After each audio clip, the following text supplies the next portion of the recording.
Welcome to the Plugged In podcast by Sweetwater. I'm Mitch Gallagher, and I'll be your host. Plugged In is a podcast for music makers of any background, any genre, and any proficiency level.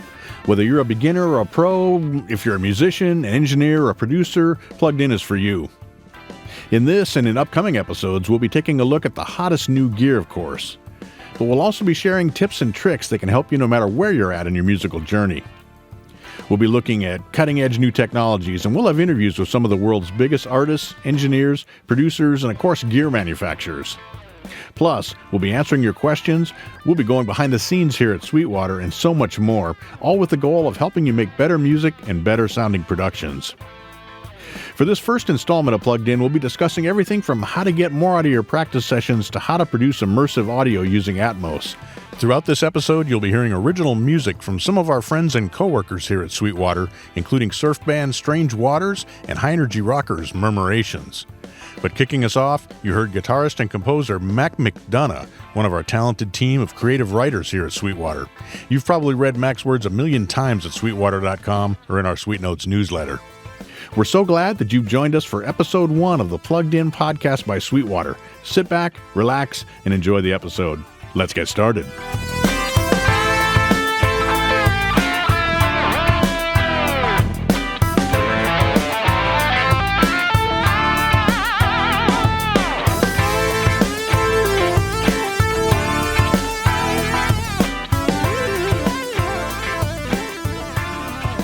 If you're a musician, then you're probably no stranger to practicing and working to get better on your instrument of choice, whatever that might be. But, there's a real science and a real craft and a real approach to being an effective practicer. And we have someone here with us today who's done a lot of practicing over the years. We got Don Carr with us. It's great to see you, man. Hey, thanks, Mitch. Good to be here, man. You practice all sorts of stuff. Oh, my gosh, yes, definitely. I practice my cooking. I practice, TV watching. Yeah, TV watching. That's why I practice sleeping. Lots of that. Gets lots of practice sleeping. Right. So all the gigs you've done through the years, touring with the Oak Ridge Boys, all the sessions you've done and things, the key to success in all that is being prepared. Man, no kidding. That is absolutely the key. Right. And being prepared, the key to that is practice. Practice, right. But there are some techniques and some tips that can make your practicing much more effective. Right. The biggest thing about practice is you've only got a certain amount of time, however long that is, even if it's all day, but you've still only got that one day. And so you've got to figure out how to use that time as effectively as possible to get the most out of it. Right. Because if you're, you're working on fine details when you're practicing, whatever your instrument is, you're getting way down in the weeds, and you want to make sure that you can do that effectively. Right. And practicing is different than just noodling, just sitting there playing. Absolutely. Playing stuff that you're familiar with, playing things you already know, things you're already good at. And that's great too. You got to do some of that. I mean, definitely. It feeds your soul to some extent, but it also reminds you of, oh yeah, this is what I do and this is how I do it, and it sounds good doing it. It's a positive thing all the way around, but that is not practicing. Practicing is something else. Right. So what is practicing? Well, to me, practicing is working on stuff that you're not any good at, Right. For the most part. And usually it's a technique or a song or a, specific, maybe even a chord progression or some sort of element of music or element of, using your instrument that you're not any good at. So taking that and figuring out, okay, how do I get better at this thing? Right. Yeah. Right. So a key for me, and I know we've talked about this in the past, is making it easy to practice. Right. Tell me what that means to you. Well, yeah, this is something we've definitely talked about a lot. So it's about having a good space. That's really the key. You got to have the right, wherever it is. If you've got it set up in your spare bedroom or in an office, or, if it's even on the, in the living room on the couch or whatever it is, you've just got to have it comfortable and easy to start practicing. So you don't waste a whole bunch of time setting it up or moving things around or whatever. You can just sit right down, start practicing. Right. So what are the key elements that you need to practice? Well, for me personally, I definitely need a space, and I need it to be an uninterrupted space, and I need a good chair. That's really important. And all of the surface things that you need, whether that's a table or a music stand or for me, it's gear because I'm a guitar player. So it's going to be, my amp and my guitar and cables and power, well lit. the right kind of light. If you're a mood lighting kind of person, turn the lights off, man, or turn them way down, put them on a dimmer, or have a little bitty lamp in the distance. If you like it bright so you can see everything you're looking at, crank them up. Right. Whatever you're comfortable with. Yeah, exactly. But it's got to be comfortable for you, and it's got to be inviting. It's got to make you want to practice. Right. Right. So we talked a little bit about, just a second ago, in fact, about the difference between practicing and just playing or just noodling. So part of that is knowing what you need to practice or want to practice and kind of having a direction you want to go in. Tell us how you plan out your practice sessions. Well, the easiest way for me to plan out a practice session is obviously you pick your goal, right? Whatever it is. It can be short-term or it can be long-term. It can be specific or wide-ranging, whatever, but you pick that goal and then you divide up what it's going to take to achieve that goal. And then, of course, you've got to factor that into how much time you have, right? And, like if I've got 2 days to learn this song and it's got all this crazy stuff in it and I got to memorize it or whatever, then you have to decide, okay, how much time is it going to take me to do that? How much available time do I have to do that, right? Now, that's kind of like hyper specific and specific more to work, but just in general, practicing, trying to get better at your craft, same thing. Pick a goal, whatever it is. Like, okay, I'm going to learn, major seventh arpeggios, all up and down the neck on guitar, or in every key or whatever, or in every position, or pick something like that, and then pick your material that you need to work that out. Whatever it is, whether you write the exercises yourself or if you are working out of an exercise book, but just plan it out. That's really the biggest thing, is just plan, okay, I'm going to do this day and this day and this day, and to some extent it's an imperfect science, right? Right. You're going to learn how to get better at planning, but the more you do it, the better you'll get. Right.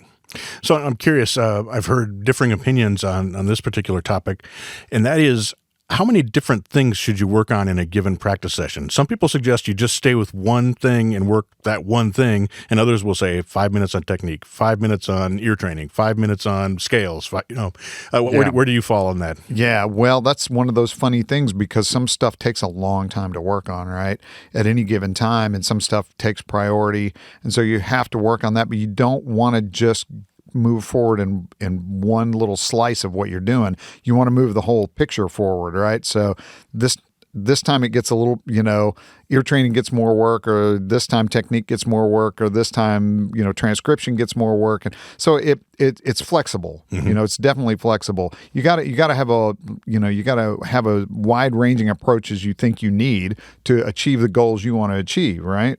So I think at any one given time, anytime you can do single variable, you're better, because then you're really just working on one thing at a time. Now, when you're learning when you're transcribing a solo by somebody else, you're learning a lot of stuff. You're learning new licks, you're learning phrasing, you're learning at different ways to look at material that you may even already are familiar with. So, that's kind of multi-tiered in its own way, but it's still just a single focus. You're learning one solo, and that's it. Right. Right. So you're currently a guitar instructor at Purdue University, and I've taught a lot of guitar lessons as well, and I've talked to a variety of teachers, and I'm curious about this aspect of it. Some teachers recommend practicing every day for a set amount of time every day. So I guess the question is, how much should you practice? Man, the regularity is really the biggest thing. Whatever it is, the more regular, the better. Because if you put in 2 hours twice a week, that's okay, but but your 4 hours would be better spent across all 7 days, or 6 of the 7 days, or whatever. And also it's individual too, because how long can you focus? Mm-hmm. If you've only got 30 minutes, that's what you got, and that's what you put in, and you have to be maybe a little more hyper vigilant if you really want to move forward in that 30 minutes, but on the other hand, if you can focus for longer and you've got longer, that's great. But man, even if you can do 5-minute chunks, if you can do 3 5-minute chunks throughout the day, that's 15 minutes. Okay. Maybe you just pick one little thing you're working on for your 5 minutes, but get in there and hit it for 5 minutes. Right. So it's cumulative. Yeah. As the amount of time is the amount of time, but it's better to spread that out regularly over the week. Absolutely. Absolutely. As opposed to one big chunk and then nothing. Right. So another thing that comes up with practicing is retention of the material. And you talked about learning a song for a gig or whatever. And I just did this. I had to learn 5 songs for a gig, and I had a few days to do it. Yep. So the question then is, how can I best practice to retain that? And for me, it was best to hit it in the morning, sometime during the day, and then hit it before I went to bed. And as opposed to just spending 3 hours doing it and coming back the next day and spending 3 hours. How do you approach that? Yeah, man, I would have to agree with you completely. I've even found that there was if there were specific licks that were particularly hard, I would just play that lick every hour. You know what I mean? Go off and do something else and get your brain completely away from what you're doing, and then just come back cold and play that lick, just completely cold, you know? Right. If there was something that was just particularly hard for you to either perform or understand or digest or whatever, or put in context or whatever it is, yeah, I think that's the best approach, definitely, is spread it out. There's all kinds of science to that too, of whether practicing before you go to sleep is more effective or first thing in the morning is more effective. But the key is that the problem that you'll often have is you practice something and you think you have it, and you come back the next day and you're like, oh man, I barely remember. Yeah. But the key is to remember that you are making progress, right? That it is a cumulative kind of thing, because you never go all the way back to zero, assuming you're practicing regularly. Yeah, exactly. And that's the whole thing about doing it every day, is that it's not that new start over period is not that far away, because I've watched that with some of my students where I'll ask them, thankfully everybody seems pretty honest to me about their practice schedule. I'll say, so what'd you do this week or whatever, right? And I'll find that the people that said, oh yeah, I haven't practiced this in 3 or 4 days, but I had it, and then they'll break it out and play, and it's they're pretty far away. It's yeah, I'm sure you had it at the end of your hour 3 days ago, Yep. But if you would have, and so I that's again, I always recommend, and I'm teaching college kids, so college is pretty tight, man. So again, that's using your time as effectively as possible. So I'll just say, hey man, if you can only do 15 minutes, sit down and play this thing for 15 minutes and then be done with it. Right. Right.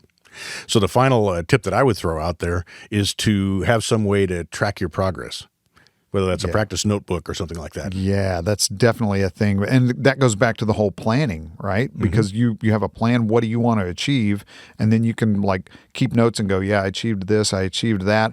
And if you're working if you're using a lesson subscription or something like that, or watching online lessons or whatever, you can kind of track your progress through that. But if you're doing this all on your own, then you definitely have to do that. You have to keep some kind of notes, whether it's, just written down on a piece of paper or, whatever you're practicing, just, type in notes next to it, Yeah. Yeah. Don, thanks so much. Super valuable to have the benefit of your experience and your wisdom regarding practice. I'm so inspired. I got to go get my guitar and start doing some shedding. Let's do it. Thanks a lot. Thank you.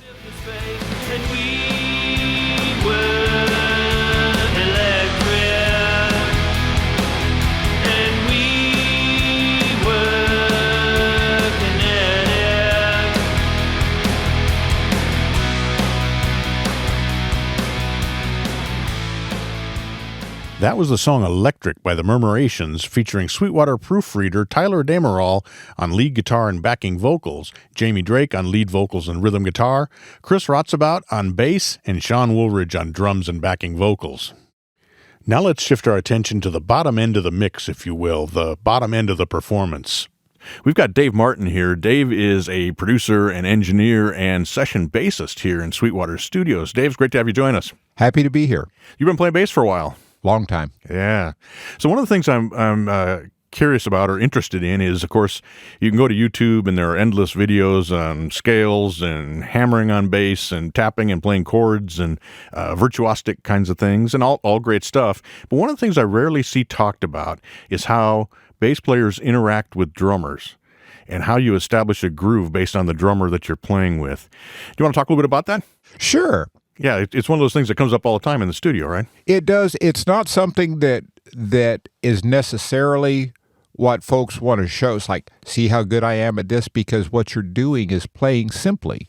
And if you go back to the great rhythm sections in R&B especially, you got Roger Hawkins and David Hood and Muscle Shoals, obviously Duck Dunn and Al Jackson Jr., at Stax, that era of stuff, or even, in something a little poppier, although now that I think about it, almost as old.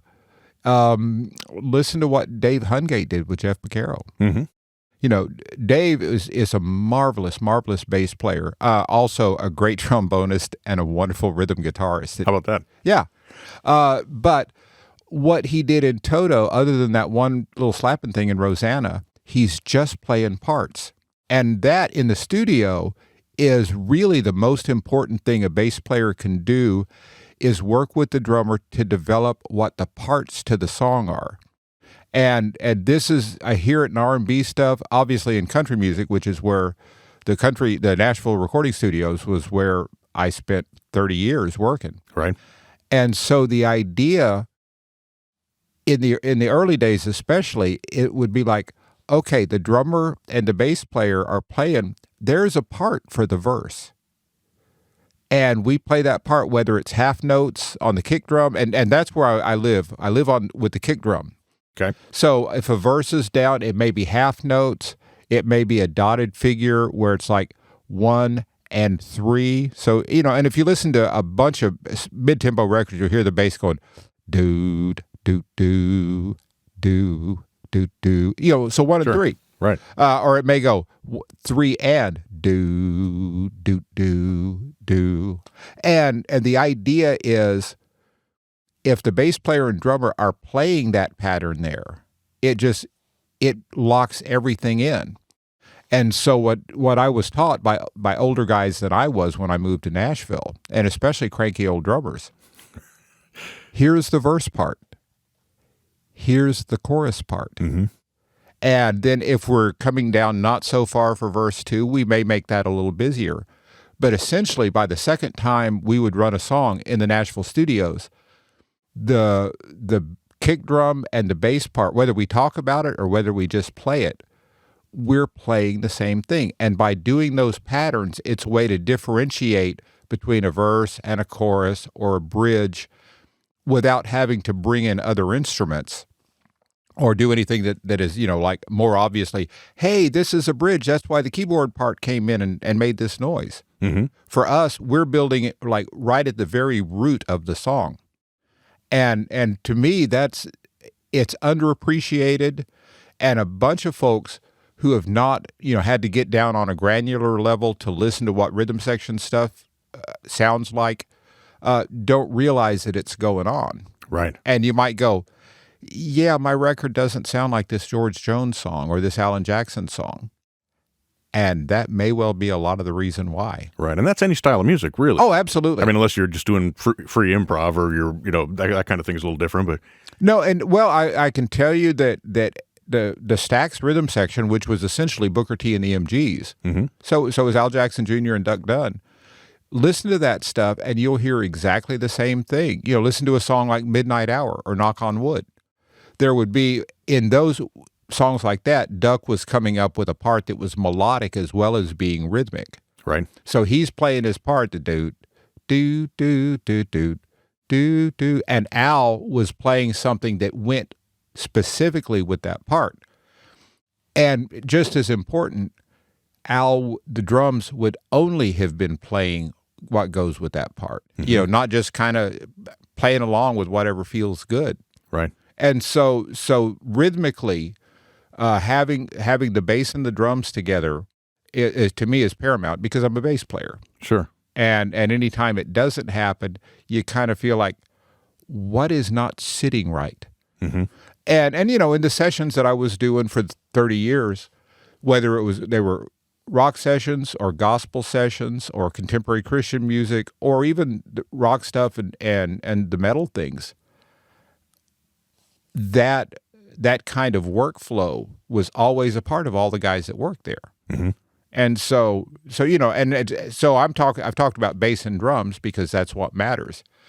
With traditional country, especially, the left hand of the piano was just as important because if you listen to any of the country records from, say, about 1963 up through maybe 1980, and, it was with some songs even past that, the left hand of the piano and the bass were playing the same patterns and the same notes. Mm-hmm. And so that helps to construct that even more. Right. And so it's just that's the thing. It's making the rhythm section into a section as opposed to, bass player, drummer, guitar player.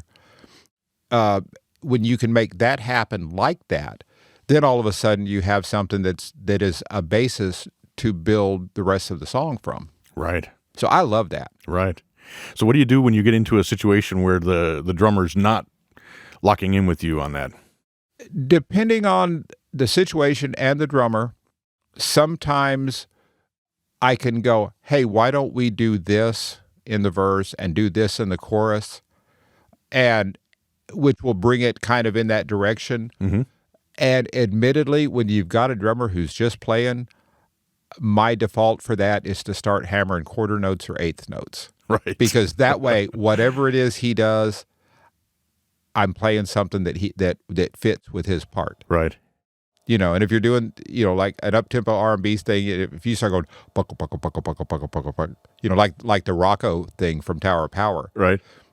It's kind of for a different reason, but it'll still drive the band. And the drummer, if the drummer's playing in time, he's going to hit with one of your eighth notes. Right.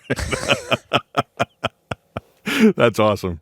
Dave, thanks so much for sitting down with us today. That is an underappreciated skill and such a foundational aspect of creating music is having that solid bottom end, especially with any type of pop music or rhythm section based music. It is. I think it's still really important. And the guys I'll tell you this, the guys who are programming stuff, like the EDM guys and the contemporary R&B guys, they're still doing that. Right. But they're doing it because that's what feels right, without necessarily remembering that the music that their grandparents listened to, which would be the 1960s rhythm and blues, were playing it live. Right. Right. That's awesome. Thanks, Dave. We appreciate you coming in today. Happy to be here, Mitch.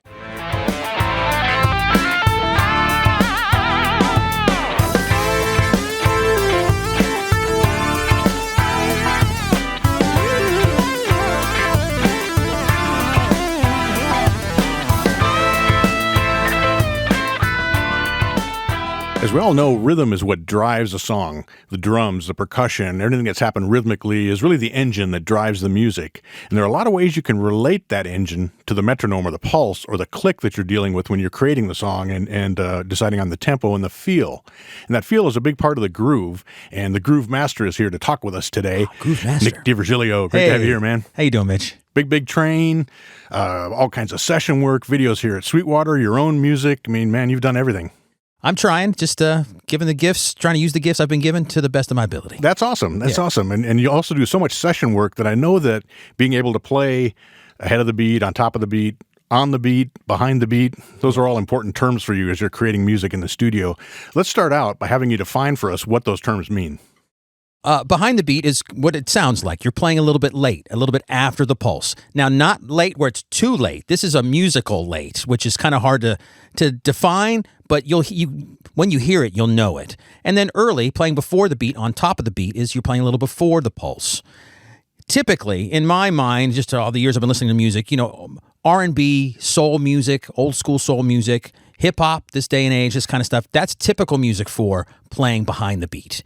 That's sort of slinky, easygoing feeling backbeat that makes you feel like you're going to lean back in your chair, that kind of thing. And some drummers do it better than others. Some it's a real natural thing, and some of us have to really try to do that. On top of the beat music could be anything like, punk music. The Police was a typical band that Stuart Copeland is an amazing drummer. I'm a big fan of his drumming, but he typically plays a little bit on top of the beat. You feel like you're sitting on the edge of your seat. That's a kind of a typical music. Bill Bruford, kind of old Yes music. That kind of style, even a little bit of Neil Peart of Rush, that kind of thing. I think the hardest one of all of them is to play exactly on the beat because we're human beings. We're not robots, but it's playing exactly on top of a metronome is really impossible. You can get really darn close, and some drummers are better than others, but right on it every time is nearly impossible. So if you can kind of manipulate it a little bit and learn how to go back and forth, you can really give the music a nice flavor. Right, like you can let it breathe. Exactly. But I want to be really clear that when you say behind the beat, we're not talking about slowing down. And on top of the beat, you're not talking about rushing or anything like that. You're talking about just pushing that pulse a little bit for added energy or laying back for a little bit of more relaxed feel. Exactly. It's some of it's really slight, and some these days now in more modern music, guys like Jacob Collier, some of the hip hop guys, they're taking it to an extreme, but in a musical way, and it's become this sort of style. Daru Jones, who plays with Jack White and does a lot of hip hop sessions. Anderson .Paak from Silk Sonic, his old solo material. You could really hear where these guys have taken. It's kind of hard to describe. It's really behind, but this sort of skippy thing that is just totally unique. So that's one kind of extreme example of playing behind the beat. The rest of us just try and make it so the backbeat feels laid back. It feels relaxed. Mm-hmm. Right. Well, how about if you demonstrate for us? Do you want to? I'll start a click here on the session, and you can show us and tell us what you're doing as you're manipulating that groove and feel. Now, one thing you're going to hear here before you start, real quick. There's flams in drumming, right? Where two beats are really close to each other, but not exactly at the same time, like that. Two beats right, and sometimes on the extreme behind the beat, you're going to hear a flam, but the goal is not to have it like that all the time. Too much flamming, to me, is a bad thing. Mm-hmm. A little bit here and there works, and it's a little bit musical. So it's kind of hard. It just takes practice to kind of get that together. Right. All right. Here's your click. Okay. So I'm trying to play just on the beat right now. And if I go extremely behind, that's ahead. So if I go extremely behind, now that's really behind. Okay. Let's try and get just a little bit.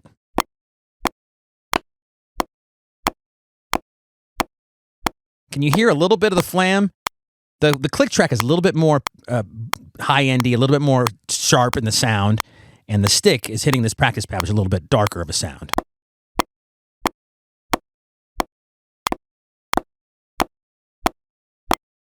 So I'm just trying to have a little bit on the edge, a little bit past the pulse. And then ahead of it is just that. You just kind of play a little bit early.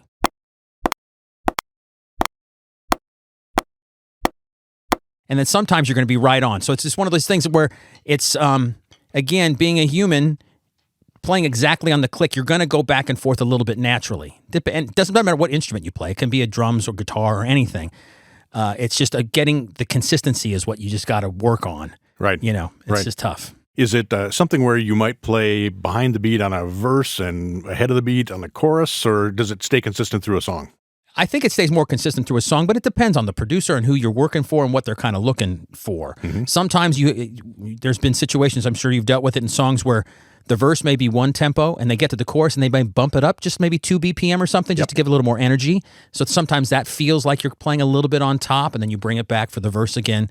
So there's ways to manipulate it that way as well. Right. Yeah. So I guess the big question will be, how does somebody practice this? Oh, with the click track, pulse nice and loud so you can definitely hear it, and then just record yourself. Play just, 8 bars of groove at a time and listen back and see where your backbeat, mainly the 2 and 4, like your snare drum hand, how that's laying against that click, that pulse, and see if you're behind or ahead. And then see if you can't practice it where you're consistently behind or ahead. It just takes some time. You're going to have to kind of sit down and put the time in to kind of make that happen. Right.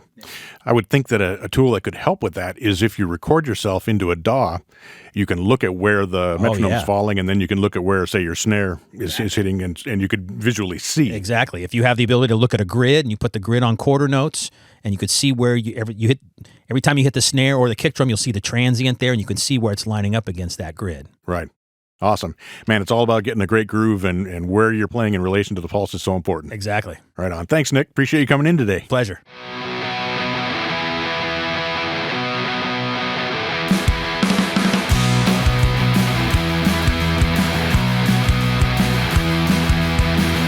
Well, let's drive in and watch a show.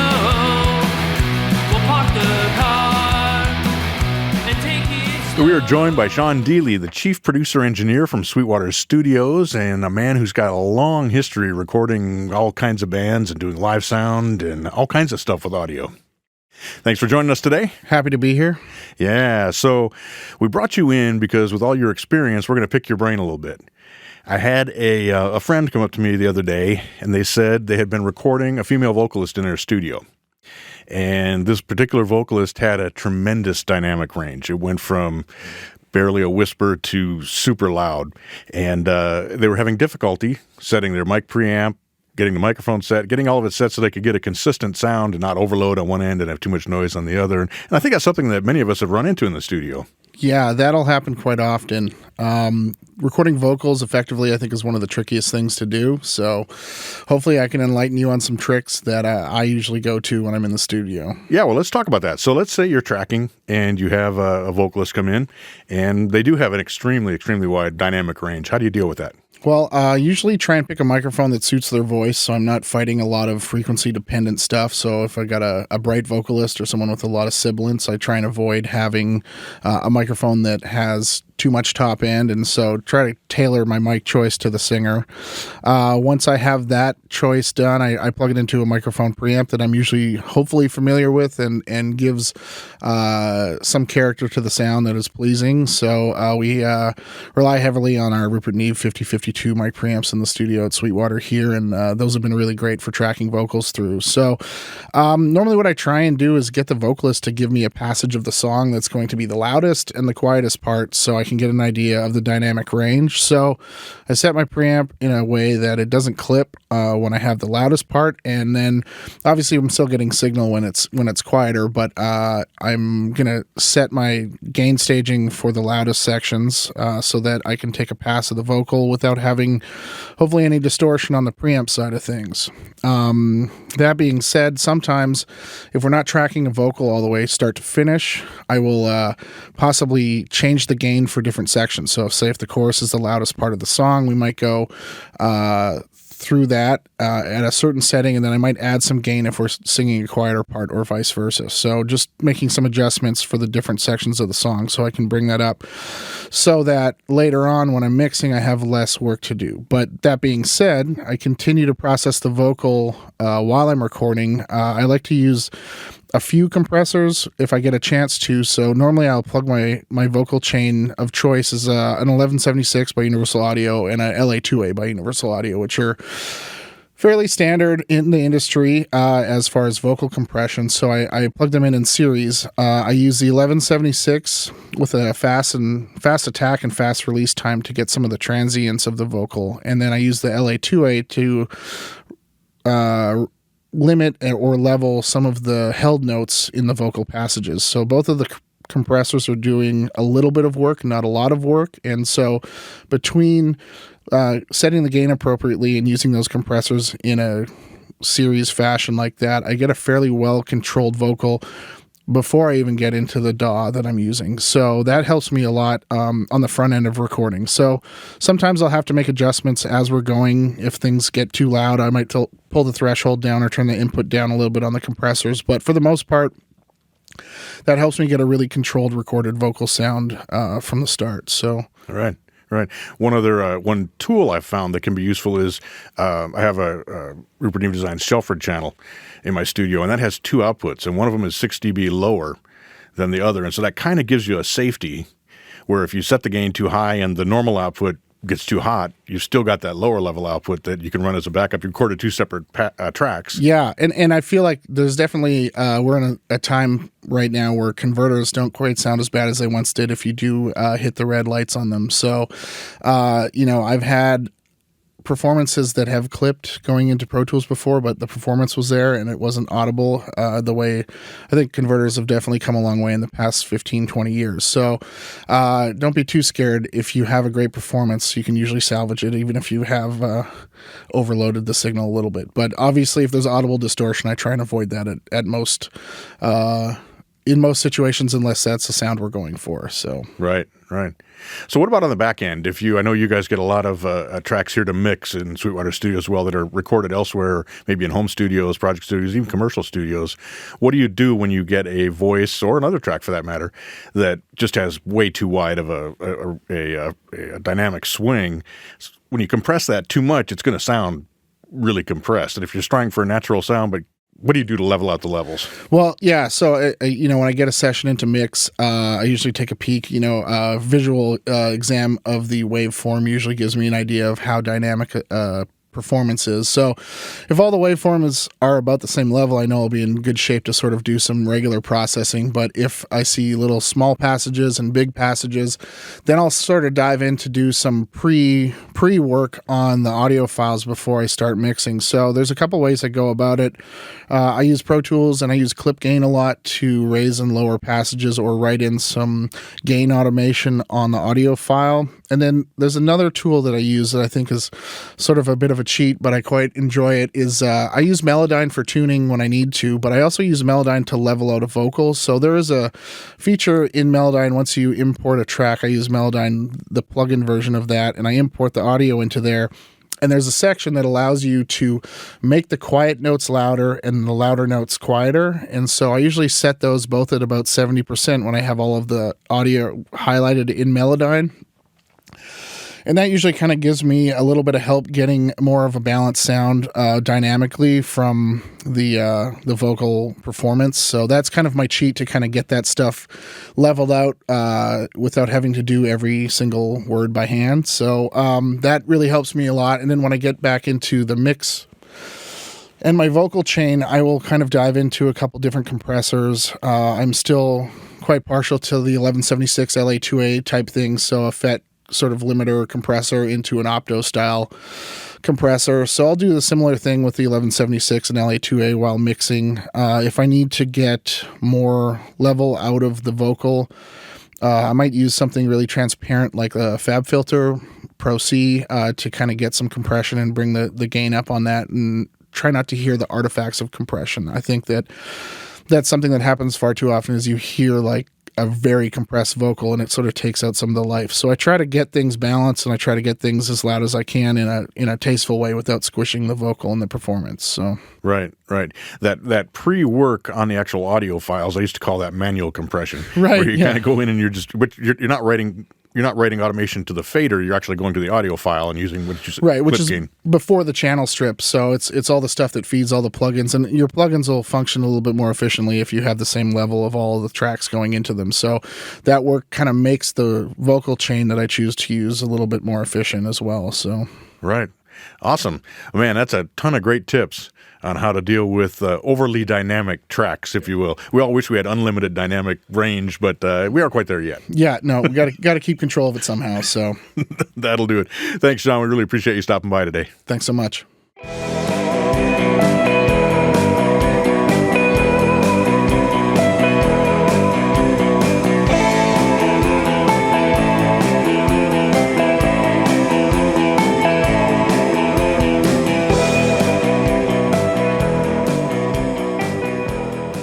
What you heard there was the surf band Strange Waters featuring John Schaefer on bass.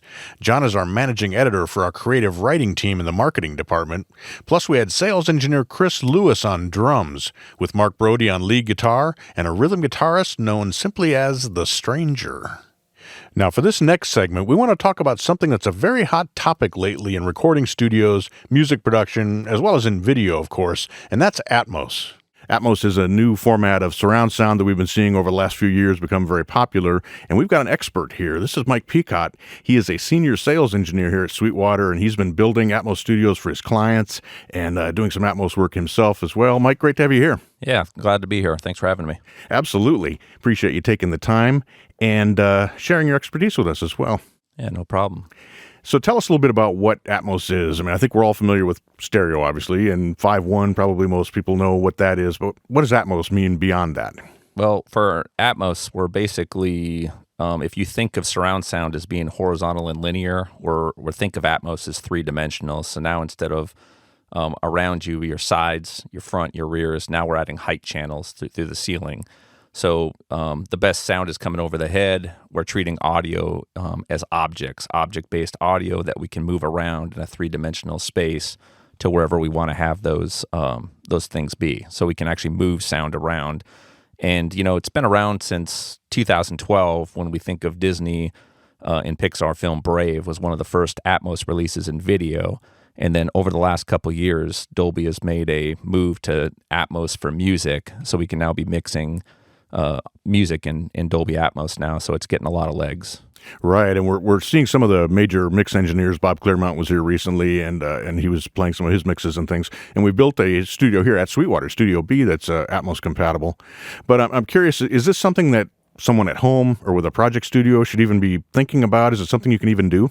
Yeah, I tell a lot of people it's worth diving into. There's a lot of different the DAWs now between Logic, Nuendo, Cubase, adding the renderer, because a big part of Dolby Atmos is a renderer to create that. So we're feeding a 712 music bed in, and we're also feeding object-based audio, so we can take like a guitar, send it to a renderer, and then we can do our panning in a three-dimensional field from that. So for Pro Tools, which is a big one for mixing Atmos, the Dolby Production Suite, for $299, you could actually run the renderer on your same computer now because of a format that Dolby, or a bridge, the Dolby Audio Bridge, so we can go from Pro Tools to the renderer out to our speakers, all on the same computer. And if we don't start with the speakers, because when you think of 7 speakers around you, or in music, a lot of times there could be 9, and then some ceiling speakers, and you have your subs or your LFE channels. That's a lot of speakers, but there's been a number of clients that start playing around with it binaurally, where you lose the height channels, but in a pair of headphones, we can run through the renderer and kind of see like a little bit about what it's going to do. So I tell people, like, if you're playing video games like Call of Duty, you get that atmosphere, like that surround, and that that ambient feel around you. Right, and that's part of the Apple spatial audio idea, right? Is the Yes. binaural thing, and you can listen to music on iTunes or music or whatever you're playing, and Tidal, I think, and Amazon, and some of those are also doing music that way. Yeah, and there's been a number of engineers too that have worked on their tracks that way. They'd still do their stereo mix. They work with it on the renderer to prep the tracks, and then they will go into studios to actually do the final Atmos mix, where they can really hear the height channels and really hear where they're positioning everything. So they're not spending as much time in the studio doing EQ compression, and they're doing more of location and blending the audio. And then with a lot of the formats and a lot of the different companies and technology coming down, even in home bedroom studios now, we're seeing, like with Cali Audio creating like the IN5s and products like that, it's becoming extremely affordable to put this in a home studio as well. Well, let's talk a little bit about that. So if I called you up and said, hey, I'm putting together a studio, and I've got a pair of stereo speakers, I've got my laptop, and I've got my audio interface, what do I need to do to move into Atmos mixing? The major components would be, if you wanted the full Atmos, would be the speakers. So we have to, we could go down to 5, like a 514 type system, but 714 is what we like to see. 914 if we're doing Dolby music, all the way up to 22 speakers if the room's big enough. Wow. So it can get pretty large, but in most rooms, we've been seeing a lot of 714 and 914. And what that means is 7 or 9 surround speakers. The 1 is the LFE, the 4 is the height or ceiling speakers. When you have that many speakers, the big thing is your monitor controller or outputs from your interface. So if we had like a Focusrite Scarlett with 2 outputs, we can't feed all those speakers. So right. We're going to have to get into like a larger like output count on the interface to be able to do that. And there are some specs that are out there as far as tuning the room. So we calibrate each speaker to 85 dB, C-weighted slow, and then Dolby does have a target curve that we could use some EQ. But that stuff, I tell people in setting the delay on the speakers to make sure the time arrival at the mix position's the same. That's stuff that can be kind of figured out as they move. The main important part is having an interface.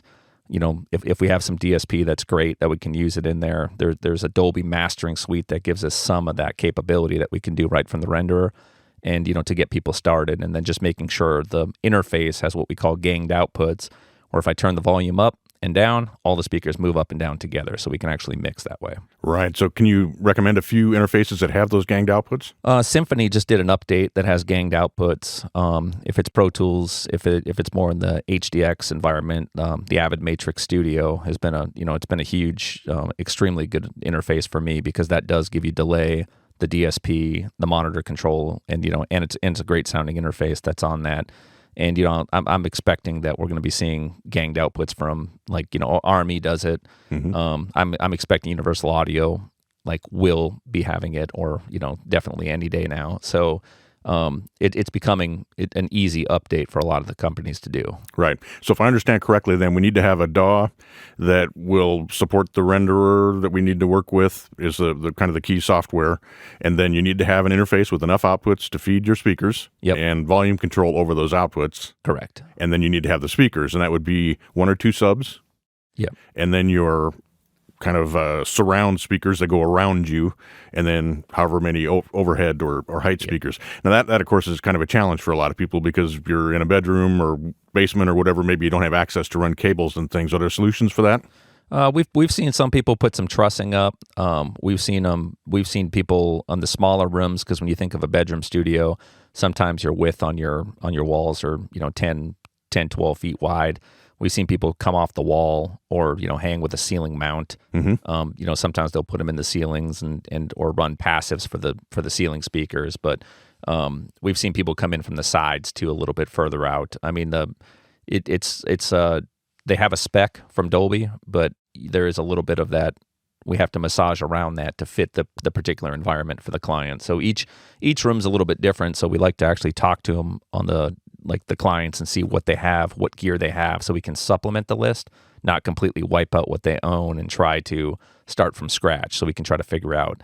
And like I said, for the speakers, there's been a number of clients that have gotten into it where they want the speakers, but they're definitely playing it around with it. Like with the Pro Tools, a $300. It's either a $300 Dolby production suite, or there's a mastering suite for $1,000 that gives us more EQ capabilities, and it gives us multiple licenses. But there's a lot of clients that are playing around with that in a set of headphones, doing the binaural, messing with it, getting the feel of the workflow, and then understanding that they're going to be adding the speakers. And then there's a lot of people that are just jumping right into it as well. Right. So that's cool that it's a system you can kind of start out small, if you will. Yes. And then build it up to as many speakers as your room will support, or your interface will support. Correct. Right. That's awesome. And if you haven't had a chance to hear music that's truly mixed in Atmos with the whole surround system, man, it's kind of mind blowing. I mean, 5.1 was a big jump for music mixing and getting the sound all the way around you. But now with the overhead, it's immersive like a movie is. Correct. And with object-based audio too, instead of it being like a 5.1 or a 7.1 surround bed, where you've actually, like when you print your file, you got, 7 or 8 wave files. That's like your left is your left, your center is your center. If we make a file an object with Dolby, in the renderer, when you play that back in another environment, that movement is happening. So now instead of kind of being a little bit in the left speaker and a little bit in the rear, falling in between there, we're actually creating that movement during the playback. So the experience in a real Atmos facility is pretty mind-blowing with a great track. Right. And a lot of people are now putting home theaters in and speakers, I mean, just consumers. Yes. For listening to movies. And so the opportunity to have that music played back is becoming a thing. Yes. And even the soundbar technology is becoming, they're reflecting sound off the ceiling, and it's pretty impressive on what some of the companies have done. Right. Well, I highly recommend you check this Atmos thing out. It is really fun to work in that environment, and hearing the music in that environment is fantastic. Mike, we appreciate you coming in today and sharing that with us. No problem. Once upon a time, we did our crime. We went to the park and sit in the dark. And we ruled the world. One boy. Hope you enjoyed this inaugural episode of Sweetwater's Plugged In podcast. My thanks to Don Carr, Nick DiVirgilio, Sean Deely, Dave Martin, Mike Peacott, and to everyone who helped make this episode a reality. And special thanks to all the musicians who provided their music for this episode, including Mac McDonough, Murmurations, and Strange Waters, who will be playing us out. We've got so much more coming your way in future episodes, so be sure to follow us and stay tuned. In case you're wondering, I produced this episode of the Plugged In podcast by Sweetwater using PreSonus Studio One running on a MacBook Pro. I had a Universal Audio Apollo X4 as my audio interface. The mics I used included a Telefunken TF11, a pair of Universal Audio SD1s, a pair of SE Electronics Dynacasters, as well as a Shure SM7B. We used headphones from Shure, Focal, AKG, and Rode, and I listened back on PMC Result 6 monitors. Thanks again for joining us, and remember to start at sweetwater.com for all your music instrument and pro audio needs. I'm Mitch Gallagher, and this has been the Plugged In podcast by Sweetwater.